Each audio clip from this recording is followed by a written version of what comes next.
meu amigo, sou o professor Luiz Rezende. Estou começando com você hoje uma matéria que é cada vez mais importante para concurso público e você vai perceber que os editais de tribunais, tanto da Fundação Carlos Chagas quanto a CESP-UNB pega a prova, é tema certo. E a administração pública tem um certo problema porque eu tenho que alertar você, antes de começar o curso, sobre alguns cuidados que você deve ter. O primeiro é você esquecer um pouquinho aquilo que você aprendeu na graduação, caso você tenha feito administração de empresas, ou administração ou gestão pública. Esqueça aquilo que você aprendeu na faculdade e esqueça aquilo que você conhece na prática cotidiana da tua empresa. E por que eu estou dizendo isso? Porque a administração pública tem termos diferentes, tem termos que são alterados. Então eu dou aula há muito tempo, e eu estou cansado de ver aluno bem preparado, aluno que é formado em administração, que terminou um mestrado, uma pós-graduação em administração, e acaba errando as questões justamente porque pensa da forma que aprendeu na graduação, que é a administração voltada para a iniciativa privada. Então esqueça um pouquinho, dê um passo atrás, porque você vai perceber ao longo das aulas que muita coisa que a gente aprende como matriz SWOT, teorema de Pareto, Ishikawa, gestão por competências, tudo isso que são ferramentas oriundas da iniciativa privada, quando são adequadas para o serviço público, tem algumas alterações, tem algumas mudanças de abordagem. Essa é a primeira dica, essa é a primeira sugestão que eu deixo para você. A segunda, meu chapa, é o seguinte: todos nós, eu, você, nós somos clientes do Estado brasileiro, né? Então, além de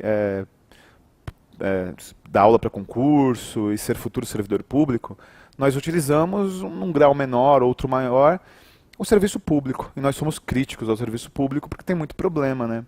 Então, na hora da prova, você não pode ter senso crítico. Você não pode deixar o senso crítico pela lentidão do serviço público, falta de celeridade, pela eventual má qualidade do serviço público te influenciar. Porque pensa comigo, Fundação Carlos Chagas, ESAF, CESP-UNB vão organizar uma prova para concurso público. Então é evidente que na prova a alternativa correta não vai ser aquela que faz uma crítica ao Estado brasileiro, né? Então a segunda dica é essa: deixa um pouquinho de lado a crítica que você possa ter, e é justo que tenha, é natural que tenha, sobre eventuais problemas no serviço público, porque isso também pode te prejudicar na hora da prova. A terceira dica é que você vai perceber que a administração pública é muito interdisciplinar.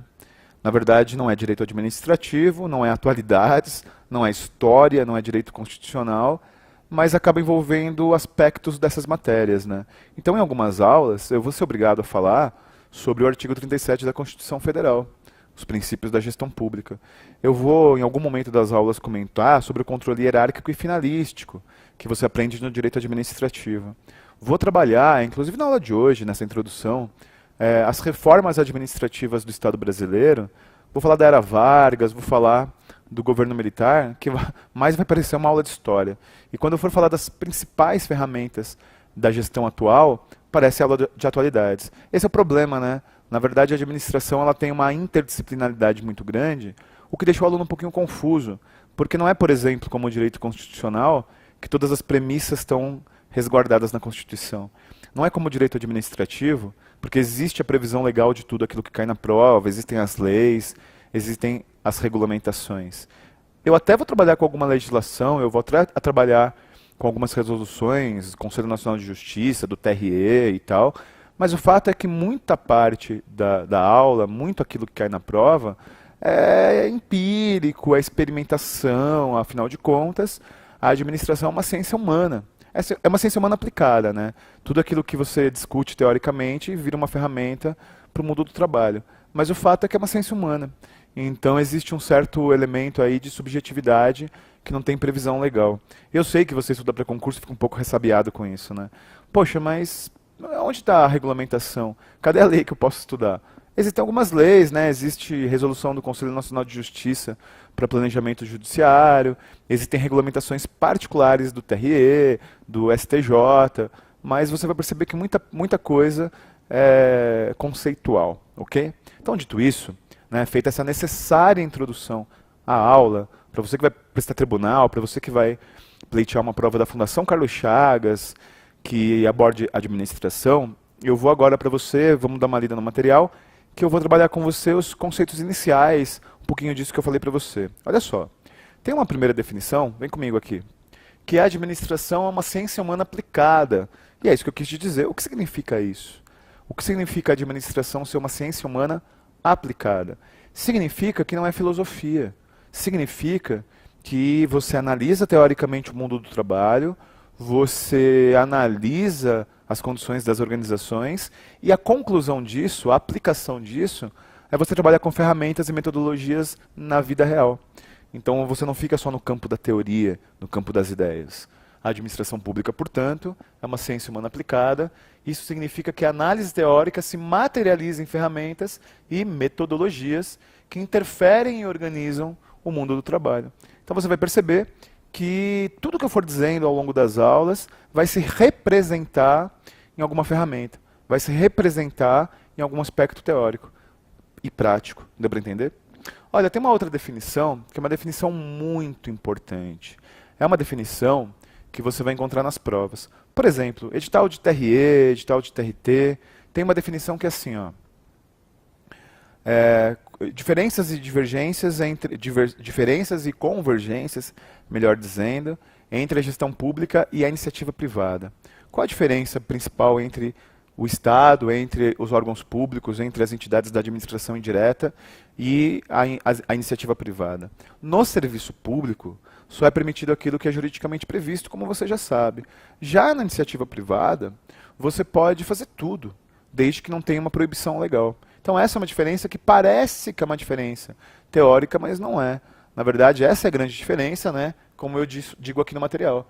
A administração pública se difere da privada por apenas ser permitido aquilo que é juridicamente previsto. Ao contrário da administração privada, que permite tudo aquilo que não é legalmente proibido. Então, na prática, eu só posso ter uma ação pública se tiver previsão legal, mesmo porque um dos princípios da administração pública é a legalidade, presente no artigo 37 da Constituição Federal. Bom, essa é uma introdução necessária, né? E aí nós já começamos a trabalhar um tópico comum nos editais, de TRE, de TRT, TRE de São Paulo, por exemplo, que é diferenças e convergências entre o serviço público e a iniciativa privada. Bom, você vai perceber que ao longo das aulas, os temas que eu for trabalhar com você, estrutura organizacional, departamentalização, gestão de projetos, gestão de processos, gestão por competências, cultura organizacional, são ferramentas que foram se alterando ao longo da evolução histórica do Estado brasileiro. Então, algumas ferramentas são oriundas de décadas passadas, outras ferramentas são atuais, né, são dos últimos anos ou das últimas décadas. Então é necessário, inclusive porque a Fundação Carlos Chagas, a CESP-UNB, elas no meio das questões particularizam isso, né? Tal ferramenta é do modelo burocrático, tal ferramenta foi introduzido na primeira era Vargas. Então é necessário que a gente conheça pontualmente quais foram as reformas administrativas que o Estado brasileiro teve e quais foram os modelos administrativos que o Estado assimilou ao longo da sua história. Então vamos dar uma olhadinha no material, que isso é rápido, isso é pontual. O Brasil, ele nesses mais de 500 anos de história oficial, nesses 516 anos de história oficial, ele teve apenas 3 modelos administrativos. O primeiro foi o modelo patrimonialista. O modelo patrimonialista, ele se inicia no Brasil colônia, né? Ele vem com a corte europeia, né? Na verdade, o patrimonialismo é oriundo da elite europeia, da monarquia europeia de 1800. E aí, dos 1800, dos anos 1400, 1500, então, quando a corte europeia chega no Brasil, o Brasil colônia, né, um puxadinho de Portugal, o modelo é patrimonialista. E aí o Brasil se torna uma monarquia, o modelo continua sendo patrimonialista, e aí a proclamação da República, muito cuidado com isso que eu vou dizer. Muita gente, de forma equivocada, acha que quando a República foi proclamada, o modelo mudou. E não mudou. Na verdade, quando é proclamada a República, na velha República, né, na chamada República do Café com Leite, em que governantes de São Paulo e Minas se sucediam no poder, manteve-se o patrimonialismo. E o patrimonialismo ele se caracteriza por ser um modelo muito autocrático, um modelo em que o rei, o representante da colônia, ou o presidente na época da velha República, ele não tinha muito a que prestar contas, ele não tinha controle sobre ele. Então ele fazia o que bem entendia. Foi daí que nasceu o coronelismo, foi daí que nasceram os governantes que mandavam em cidades, estados, de forma completamente autoritária e autocrática. Então a caracterização do modelo patrimonialista é que não existia legalidade, não existia impessoalidade, as decisões eram muito comportamentais, tudo era baseado numa situação em que não existia diferença entre verba pública e verba privada.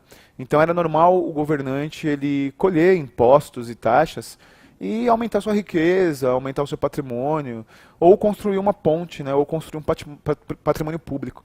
Naquela época não era proibido, isso não era improbidade administrativa, não era enriquecimento ilícito, porque nem existia essa previsão.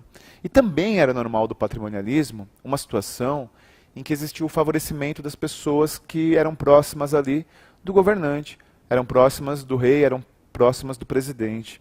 Hoje a gente sabe muito bem que se você dá um cargo público para de livre provimento, por exemplo, para um parente, isso caracteriza nepotismo, né? E naquela época não. Então naquela época também não existia uma proibição, também não existia o nepotismo caracterizado como algo impeditivo no serviço público. Então essa é a caracterização do patrimonialismo.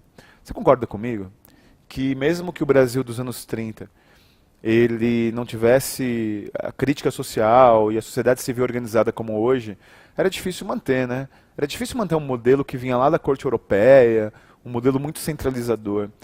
Só que não foi fácil superar. Você supera facilmente velhos hábitos? Você supera velhos vícios? Não, né? A gente não supera. Então, na verdade, assim, precisou ter uma revolução. Precisou que em 30, por conta de uma série de fatores, inclusive internacionais, né? Crise da Bolsa de Nova York, diminuição da importação do café do Brasil, a indústria cafeeira do Brasil